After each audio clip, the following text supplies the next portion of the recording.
আমি করজোড়ে প্রকাশ্যে আমি ক্ষমা প্রার্থনা করছি এবং এই ইন্টারনেট ব্যাহত হওয়া, এই সোশ্যাল মিডিয়ার গুজব প্রতিরোধে আমার বিশ্বাস জননেত্রী শেখ হাসিনার সাহসী নেতৃত্বে, সংবেদনশীল নেতৃত্বে সকল মিথ্যা অপপ্রচার, ষড়যন্ত্রের জাল ছিন্ন করে ইনশাল্লাহ আমরা আবার এই বাংলাদেশকে আমরা সুন্দর সুষ্ঠু স্বাভাবিক প্রক্রিয়া নিয়ে আসতে পারব। ষড়যন্ত্রকারীরা যতই শক্তিশালী হোক, তাদের ষড়যন্ত্র যত গভীরই হোক, সেই গভীর অন্ধকার শেষে আমরা ভোরের আলো দেখতে পাব। আপনারা সকলে ঐক্যবদ্ধ থাকবেন। আজকে এই আগস্টে আমাদের শপথবদ্ধ হতে হবে, শোককে আমরা শক্তিতে পরিণত করে আমরা ঐক্যবদ্ধ হয়ে আমাদের সন্তানদের, ছাত্রছাত্রী ভাই বোনদের সাথে আমাদের যে দূরত্ব তৈরি হয়েছে সেটি আমরা আন্তরিক প্রচেষ্টা দিয়ে, স্নেহ, মমতা, ভালোবাসা দিয়ে আমরা তাদের সেই হৃদয়ের ক্ষতটা দূর করে আমরা তাদের বিশ্বাস, ভালোবাসা এবং আস্থাটা আবারও অর্জন করার চেষ্টা করব। কারণ সন্দেহ, মিথ্যা একটা সন্দেহ, অবিশ্বাস, এটা কিন্তু বিশাল একটা রোগ। আর এই সন্দেহ এবং মিথ্যা অবিশ্বাসের যে বীজটা গভীরভাবে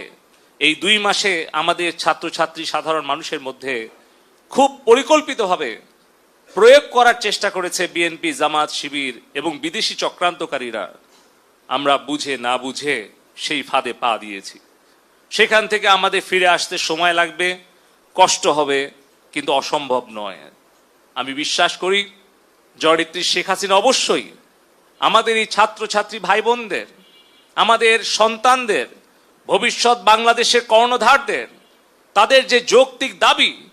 তাদের যে হৃদয়ের কথা, চোখের ভাষা উনি বুঝবেন এবং উনি নিজে দায়িত্ব নিয়ে তাদের সাথে আলোচনার মধ্য দিয়ে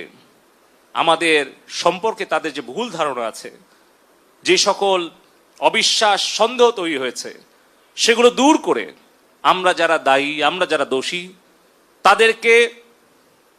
শাস্তির আওতায় এনে আমরা যারা ব্যর্থ, আমরা যারা ভুল করেছি, তাদেরকে হয় সংশোধন অথবা বিয়োজন করে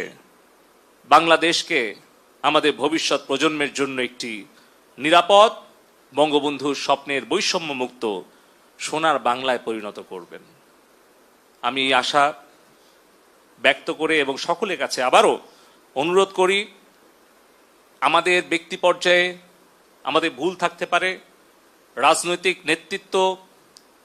আমাদের যারা উপজেলা, জেলা বা যেখানেই থাকুক তাদের ভুল থাকতে পারে, কিন্তু সেই ভুলের শাস্তি যেন আমাদের প্রাণপ্রিয় নেত্রী জননেত্রী শেখ হাসিনা না পান, তার জন্য আমাদের দায়টাও আমাদের ঘাড়ে তুলে নিতে হবে। আমরা যারা সরকারের দায়িত্বে আছি, বিভিন্ন জায়গায় বিভিন্ন পর্যায়ে দায়িত্বে আছি, আমাদের ভুলের কারণে,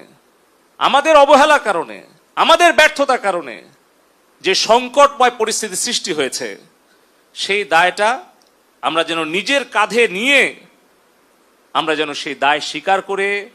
আমাদের ভবিষ্যৎ প্রজন্মের ছাত্রছাত্রীদের কাছে ক্ষমা চেয়ে আমরা জননেত্রী শেখ হাসিনাকে নিরাপদ রাখার জন্য, বাংলাদেশকে নিরাপদ রাখার জন্য যে কোনো ত্যাগ স্বীকারের জন্য যেন আমরা প্রস্তুত থাকি। আমি চলন বিলের সন্তান, আমাকে আপনারা 4 বার সংসদে পাঠিয়েছেন, জননেত্রী শেখ হাসিনা আমাকে 3 বার মন্ত্রিসভায় নিয়েছেন। এই চলন বিলের কাদামাটি থেকে আমাকে চলন বিল পর্যন্ত, সিলিকন ভ্যালি পর্যন্ত কাজ করার সুযোগ করে দিয়েছেন। আমার যে দায়, আমার যে ব্যর্থতা, সেটার দায় এবং দায়িত্ব আমি নিজের কাঁধে নিয়ে যদি জননেত্রী শেখ হাসিনা যে কোনো শাস্তি অথবা আমাকে যে কোনো সিদ্ধান্ত দেয়, সেটা আমি মাথা পেতে নিয়ে আমি বঙ্গবন্ধুর আদর্শের সৈনিক হিসেবে, জননেত্রী শেখ হাসিনার কর্মী হিসেবে, আওয়ামী লীগের একজন কর্মী হিসেবে আমার তরুণ প্রজন্মের কাছে যদি আমার কোনো ভুল ত্রুটি হয়ে থাকে, আমি করজোড়ে প্রকাশ্যে আমি ক্ষমা প্রার্থনা করছি এবং এই ইন্টারনেট ব্যাহত হওয়া, এই সোশ্যাল মিডিয়ার গুজব প্রতিরোধে ব্যর্থ হওয়া, এই সকল কিছু দায় এবং দায়িত্ব, ব্যর্থতা আমি নিজের কাঁধে তুলে নিচ্ছি এবং যে কোনো সিদ্ধান্ত আমি মেনে নেওয়ার জন্য আবারও প্রতিশ্রুতি আমি সকলের সামনে দিচ্ছি। আমার দলের নেতাকর্মীরা আপনারা সকলে ঐক্যবদ্ধ থাকবেন, যেন কেউ কোনো ষড়যন্ত্র করে সন্ত্রাস করে আমাদের এই এলাকা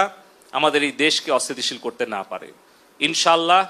মহান আল্লাহ পাক উপরে আছেন, আমাদের নিয়ত সহি আছে, সঠিক আছে। ইনশাআল্লাহ জননেত্রী শেখ হাসিনার নেতৃত্বে আমরা